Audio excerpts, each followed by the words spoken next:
I'm Sharon Wren. And I'm Linda Cook.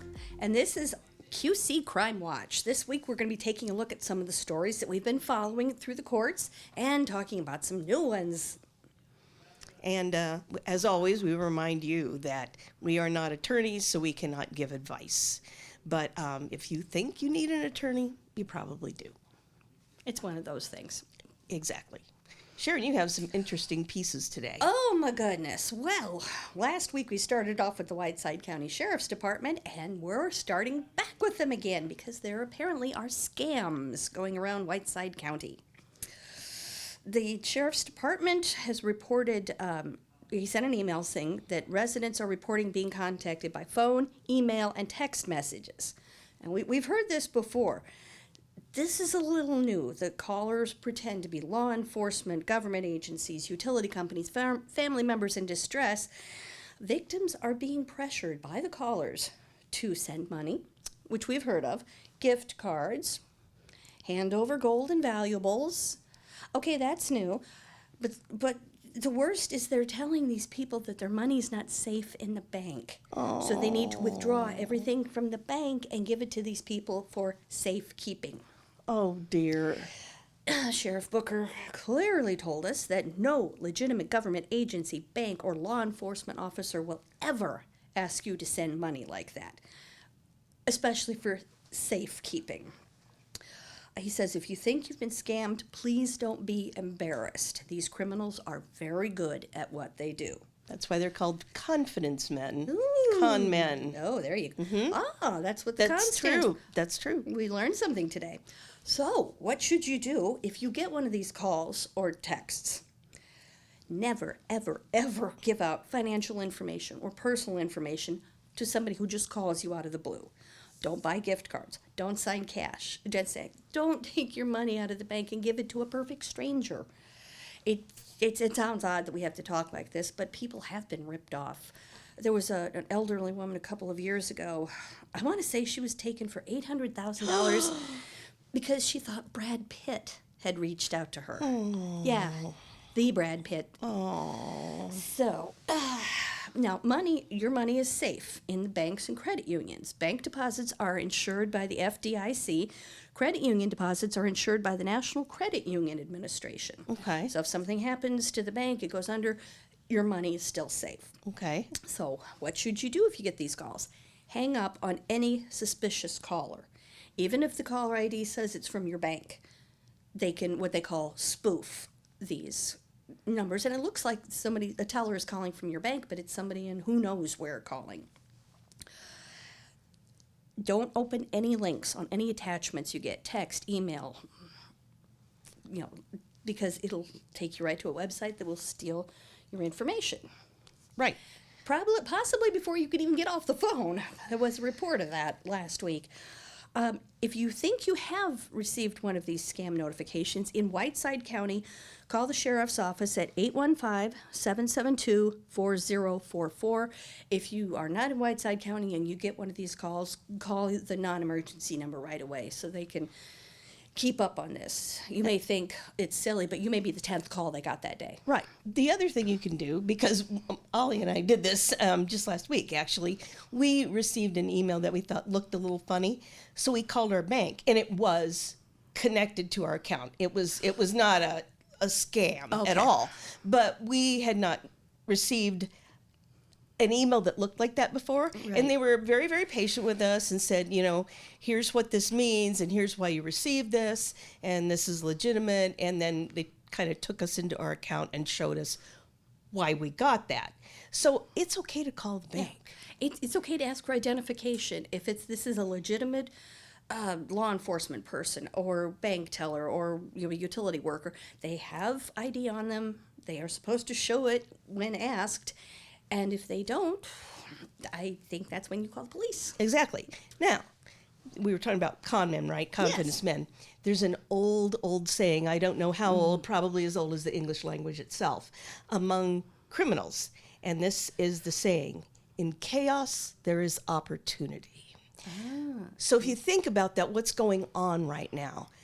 Flood damage. People are trying to get trees off their roofs, and they're trying to figure out estimates to repair their homes. And there is chaos right now in that all of us are a little shaken Right. by the storms that Right. came through.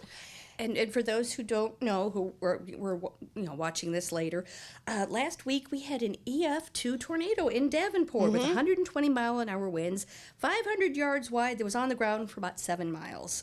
For context, a football field without the end zones is 100 yards. So this was like 5 football fields across. That was Dang. a lot of damage. That's a lot of damage. and then that, but as you were saying, that could be the prime opportunity for less scrupulous folks to try and make a Correct. quick buck. And through email and texts and digitization, they can look a lot more reliable and professional than they really are.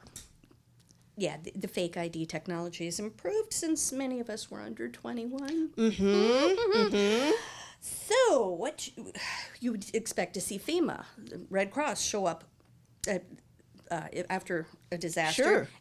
And usually right behind them are the scammers. So they call, they email, they even go door to door. I know. So the FCC, the Federal Communications Commission, has some suggestions. There is no fee to apply for any disaster assistance from FEMA or the Small Business Administration.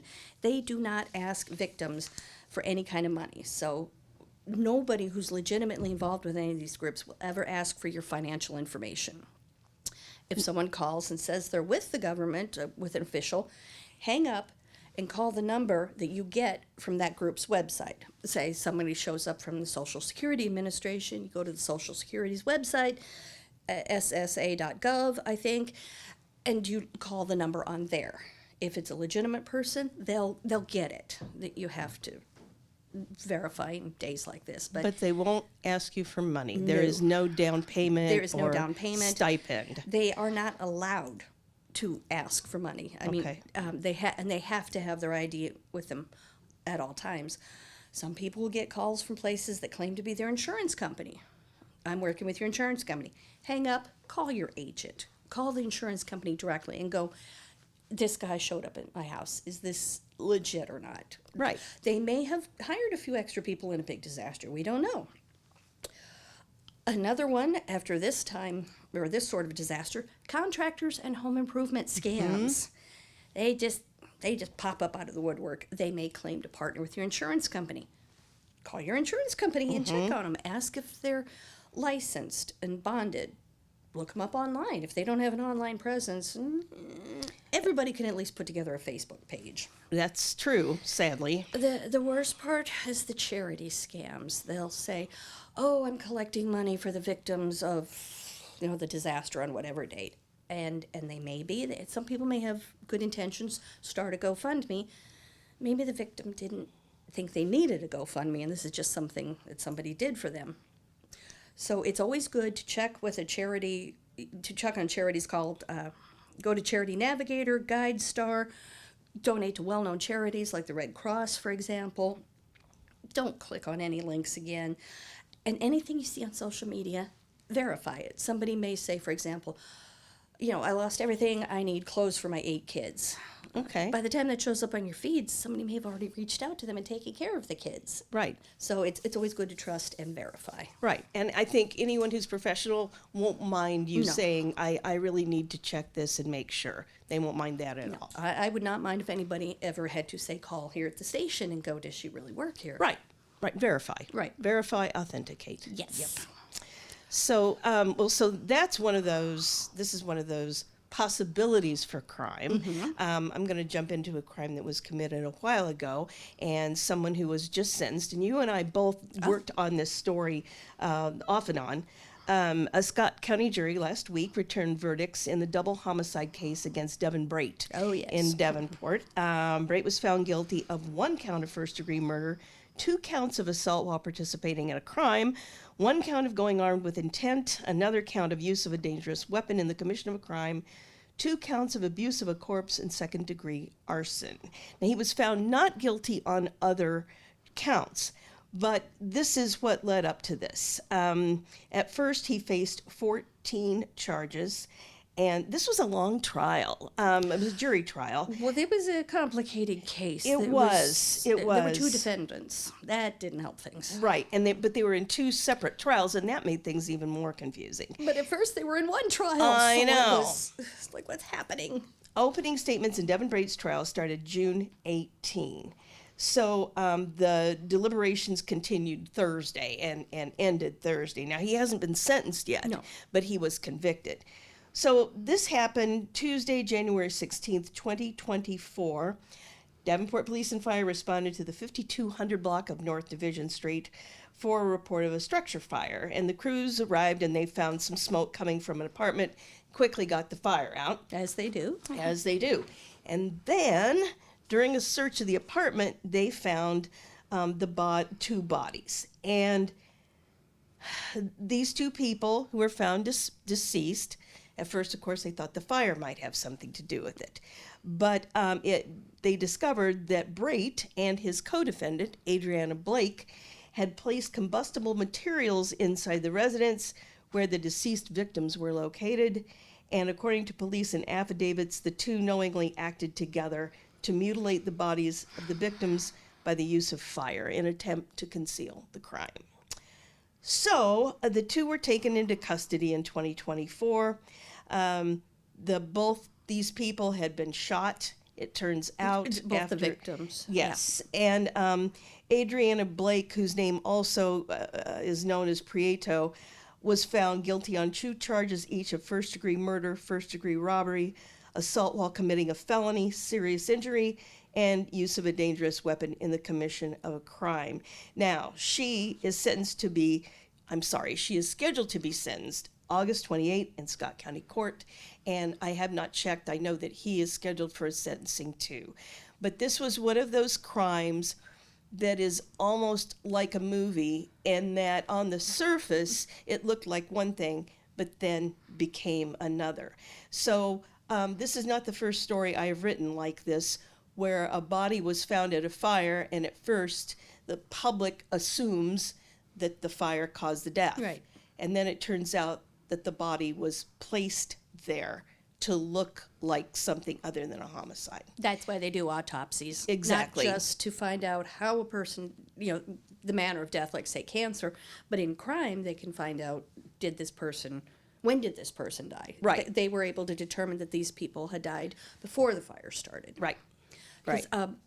Because I sat in on the Blake case, and I think it was a forensic expert was saying that if they had been alive during the fire, they would have breathed in smoke. Sure, and they could smoke have, inhalation. there would have been at least a little bit of smoke, but Right. since they were gone before the fire, there was no inhaled smoke. So This was a very sad thing, and anyway, I don't know what their sentences will be, but Right, we'll stay on top of this and continue to follow both of them. right.